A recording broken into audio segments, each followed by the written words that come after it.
Hello, hi, welcome back to my channel. চলো review করি, তাই তোমাদের সকলকে স্বাগত। আমি যিশু চলে এলাম একটা নতুন কন্টেন্ট, নতুন মুভি রিভিউ দিতে। এখন যে মুভিটাকে নিয়ে আমরা কথা বলবো, সেই মুভিটার নাম হচ্ছে the night comes for us.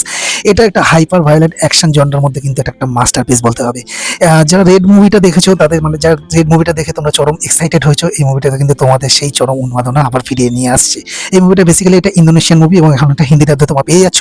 তো চলো এই মুভিটার রিভিউ করি। তিমো তাহুজান্তোর পরিচালনায় এই মুভিটা একটা ডার্ক, গ্রিটি এবং ব্লাডি অ্যাকশন থ্রিলার।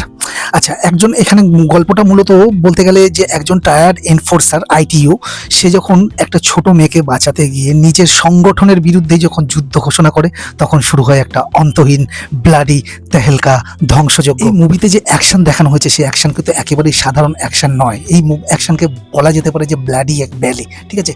সাধারণ কিছু বস্তু দিয়েও এমন এমন কিছু অ্যাকশন করা হয়েছে যে সেই সাধারণ বস্তুগুলো যেন একটা মরণঘাতী অস্ত্র হিসেবে ফুটে উঠেছে, এবং সেটা কিন্তু খুব বুদ্ধিমত্তার সাথে কিন্তু করেছে ডিরেক্টর।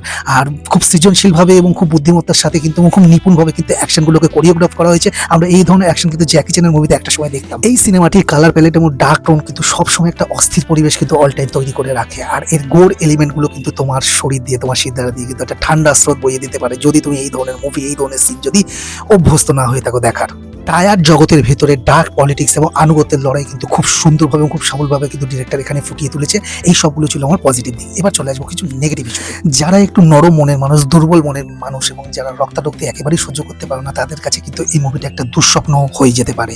আর এখানে কিছু কিছু জায়গায় ভায়োলেন্স এতটাই বেশি লাগে যে মূল প্লট কিন্তু সেই ভায়োলেন্সের নিচে ঢাকা পড়ে যায়। সিনেমার গল্প কিন্তু খুবই প্রেডিক্টেবল, ঠিক আছে। অ্যাকশন কোরিওগ্রাফিতে, অ্যাকশন এলিমেন্টগুলোতে যতটা জোর দেওয়া হয়েছে, ততটা জোর কিন্তু ক্যারেক্টার ডেভেলপমেন্টে বা ইমোশনাল কানেকশানে কিন্তু হয় না। তো আমাদের ইমোশনাল কিন্তু কোনো ক্যারেক্টারের উপর আমরা ইমোশনালি কানেক্ট হতে পারি। কিছু কিছু জায়গায় প্রধান চরিত্রগুলোর সহ্য ক্ষমতা কিন্তু সুপারম্যান টাইপের মনে হতে পারে, ঠিক আছে। যে এতটা জখম হয়েও, এতটা ইনজুরি হয়েও যেভাবে তারা লড়াই চালিয়ে যায়, সেগুলো কিন্তু রিয়েলিস্টিক জোন থেকে একটু বাইরেই বেরিয়ে গেছে। সেই জায়গাগুলো একটু আনরিয়ালিস্টিকই লাগে। এবার আসি ফাইনাল ভার্ডিক্টে। তুমি যদি এমন কেউ হও যে নিখুঁত টেকনিক্যাল অ্যাকশন এবং গোর ভায়োলেন্স পছন্দ করো, তাহলে কিন্তু এটা তোমার জন্য মাস্ট ওয়াচ। কিন্তু তুমি যদি খুব ডেপথের কোনো গল্প বা জীবনমুখী কোনো গল্প বা সিনেমা আশা করো, তাহলে কিন্তু তোমাকে এটা হতাশ করবে। এটা কেবল একটা অ্যাড্রিনালিন রাশ।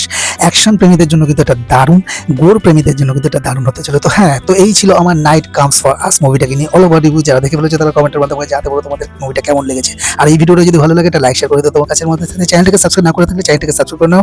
দেখা হচ্ছে খুব শীঘ্রই খুব নতুন একটা কোনো কন্টেন্ট বা মুভি রিভিউ নিয়ে। ততক্ষণ তোমরা ভালো থাকো, সুস্থ থাকো, দেখতে থাকো। চলো রিভিউ করি। টাটা।